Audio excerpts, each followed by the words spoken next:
Let's take a look today at one of the most versatile and underrated sport utilities out there. This is the Land Rover LR3 HSE. I did have one of these for a good amount of time and really truly enjoyed it. It's capable of so much, and it is a true off-road vehicle. There's a lot to discover on this one, no pun intended, so let's take a look.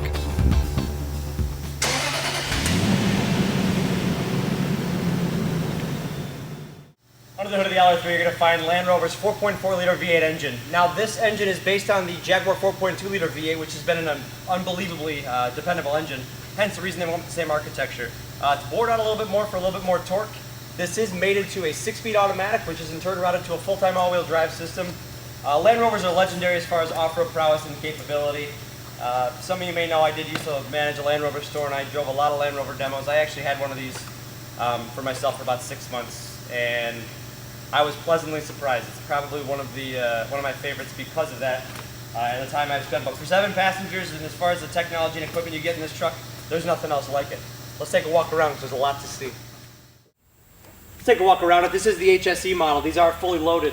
This is the highest level model. There's only a couple options you can get on it, but you do have adaptive xenon headlamps up front. They will steer with the car as you drive at night, along with the front park sensors, as you do have front and rear park assist. But I mean, this front end is in excellent condition. 19s on here. These are part of the HSE package. This is the standard HSE wheel. You got a Wrangler HP Goodyear wheel on here.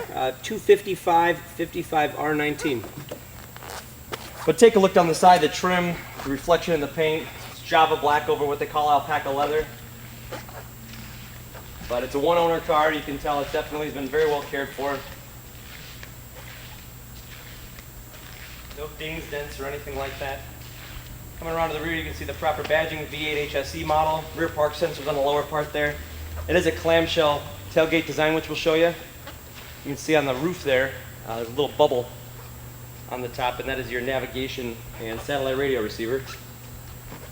But looking down the passenger side, the conditions uniform all the way down. It's a clamshell design here. Got kind of an interesting tailgate design here. You got a low lift-in height. This is on the XS setting, so it is on the lowest suspension setting. It is height adjustable. But it is a 7-passenger vehicle as well. You're normally going to be putting the 7 seats up from the front, but if you pull this right here, pops these up, and then on your ingress from the front there, you just pop the seat cushion in place. Very, very simple. Take a look across these front seats. I mean, they're in phenomenal condition.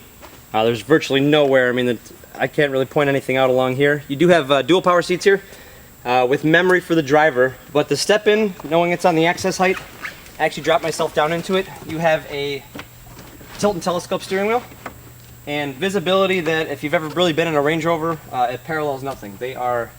You can see virtually everything. You can see the whole plane of the hood, you can see the edges of the car, and then the visibility with these low-cut windows. It's fantastic.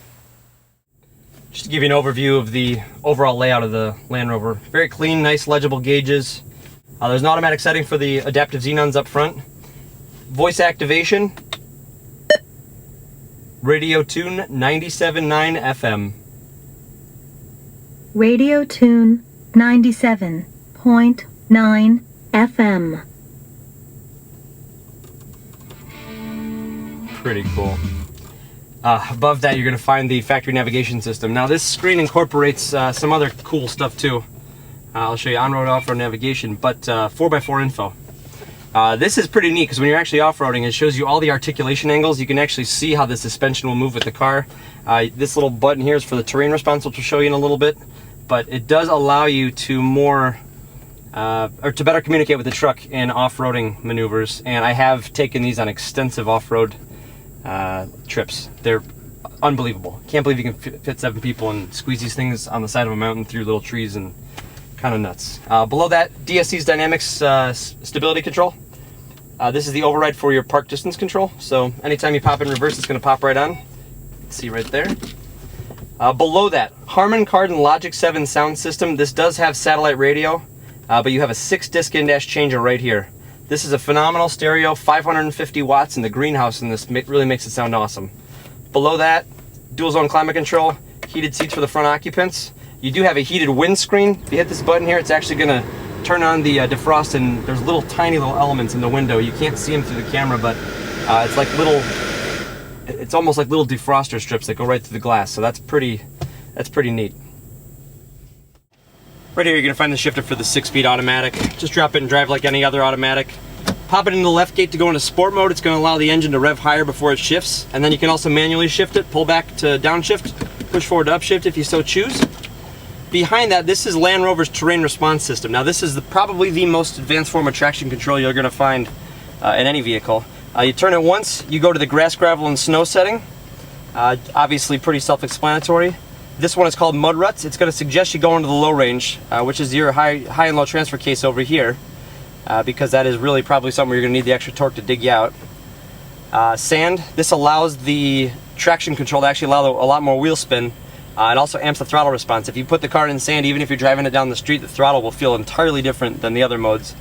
And then you've got rock crawl. Now rock crawl will not engage until I put it in the low range mode, and then it's going to forcibly put the active suspension, it's going to raise the truck all the way up to the off-road setting, which is pretty significant. We'll show you that here in a second.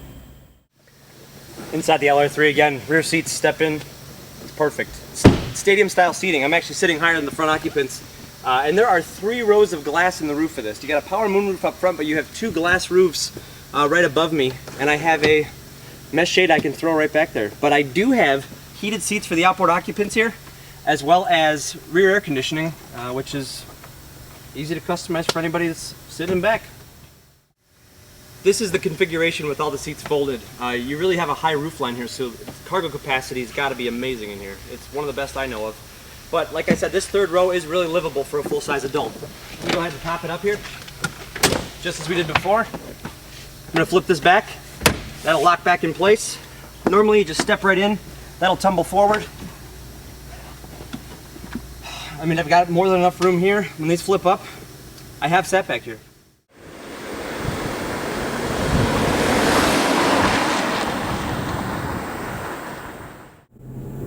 At a price of $56,000, this car's no small chunk of change when it's new. And at that price, even with all this equipment, you're still going to expect a luxury experience. This is probably one of the nicest riding trucks out there. Land Rovers tend to ride a little harder than most. You know, the Mercedes GL is going to have a little softer ride than this, but I prefer cars of a more sporting nature, so I actually prefer it. But I mean, this is as comfy as can be. Watch, we'll hit the speed bumps. These cars are so solid. I don't know if you've ever been in a Discovery.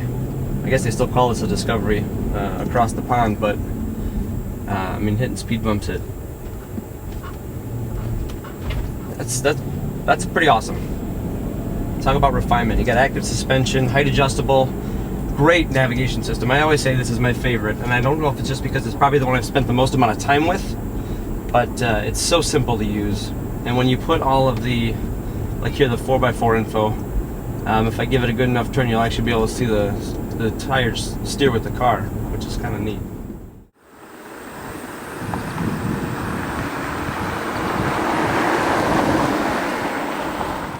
Essentially on the highway, and I mean, it's really comfortable. Like I said, you know, when you spend this amount of money on something, you really want to expect some luxury, and it's what you get.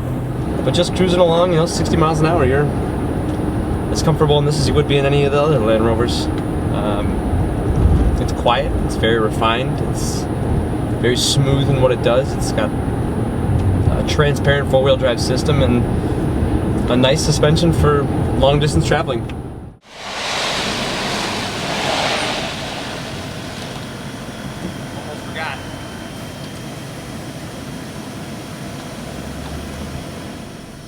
This is the same engine, transmission, driveline that you get in the full-size Range Rover, even if you get one today.